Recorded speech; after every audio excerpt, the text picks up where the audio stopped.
We are anonymous. We do not serve kings. We do not worship false idols. And we do not stay silent when leaders fail the people they swore to protect. Tonight we turn our focus on one man, Chuck Schumer, and the implosion of the Democratic Party's leadership under his watch. What happened this week wasn't just another political misstep. It was a betrayal, a catastrophic failure of courage, of purpose, and of principle.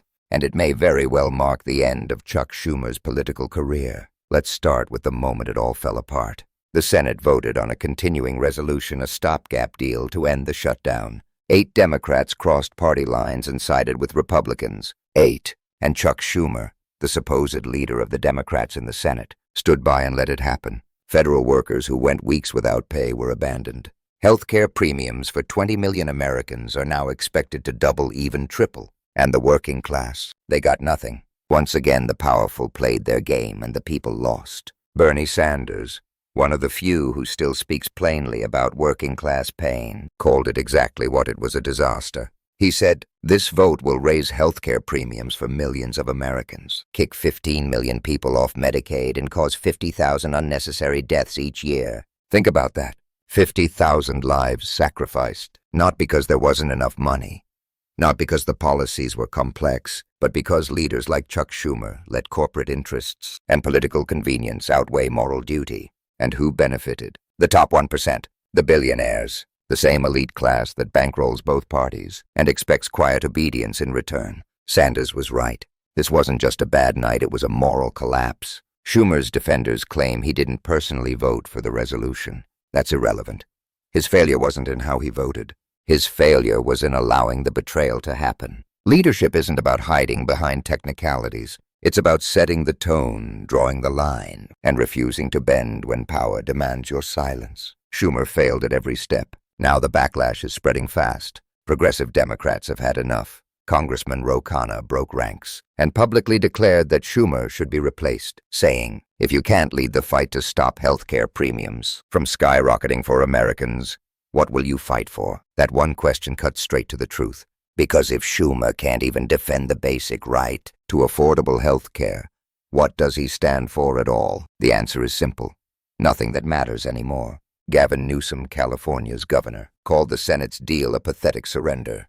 He said, "Don't bend the knee." That statement wasn't just about this one vote. It was a warning to every Democrat in power. Stop surrendering. Stop appeasing. Stop pretending that playing nice with authoritarianism will somehow save democracy. It won't. It never has. Across social media, progressive voices echoed that same fury. Alexandria Ocasio-Cortez reminded everyone that the average American's survival depends on these programs. $117 a month in SNAP benefits, $50 a month in ACA subsidies. She said, "People want us to hold the line for a reason. This is about people's lives." She's right.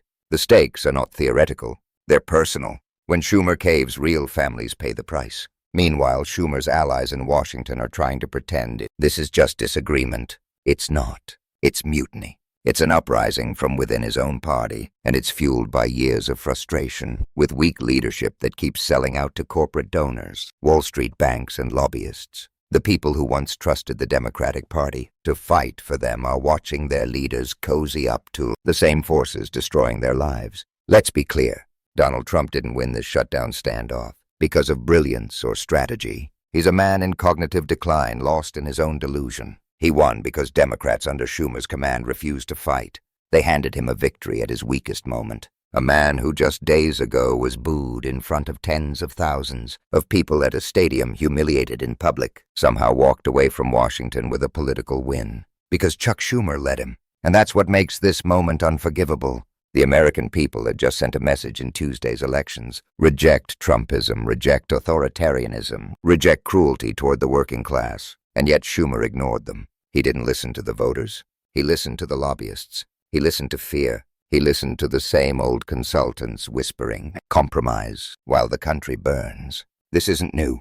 For years, Schumer has represented the corporate heart of the Democratic Party, the comfortable class that thinks symbolism is enough. A speech here, a letter there, a stern tweet when it's politically safe. But the time for posturing is over. People are tired of performative outrage. They want results. They want leadership with a spine. Ro Khanna, AOC, Bernie Sanders, they understand that.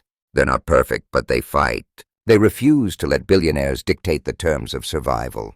They stand up for Medicare for all, for affordable education, for the end of endless wars. Schumer's generation doesn't. His generation has been co-opted, corrupted, and consumed by power. And now, as the base rises against him, Schumer faces an impossible truth. The people he thought he could control are done waiting.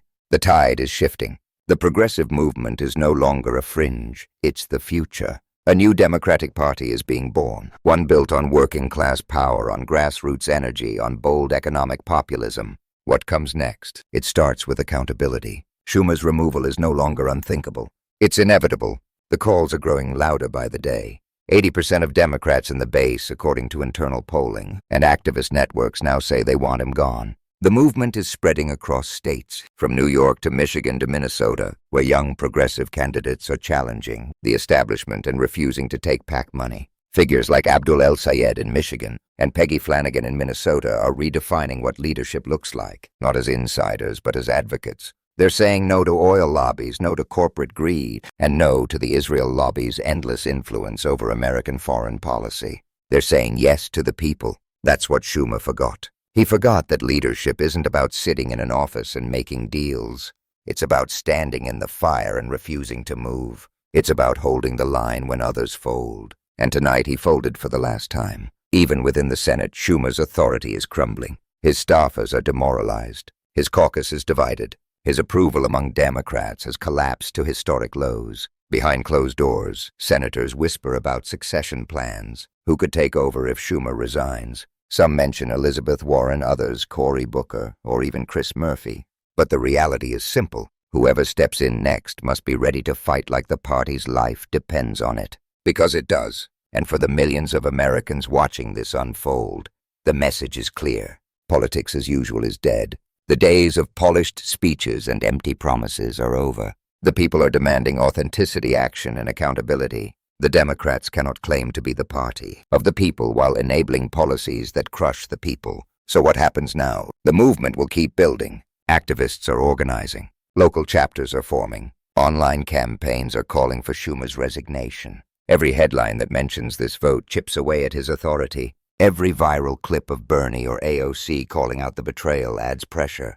And sooner or later, Schumer will realize that no amount of power can protect him from the truth. He lost the people. This isn't just the end of Chuck Schumer. It's the end of an era. The old guard of the Democratic Party. The one that traded conviction for compromise, courage for convenience, purpose for politics. A new era is coming, and it will not ask permission from the establishment. If you are watching this, remember this moment. Remember what leadership failure looks like. Remember how it felt to watch the powerful betray those they claim to serve. Because if we forget, they will do it again. We are anonymous. We watch the shadows.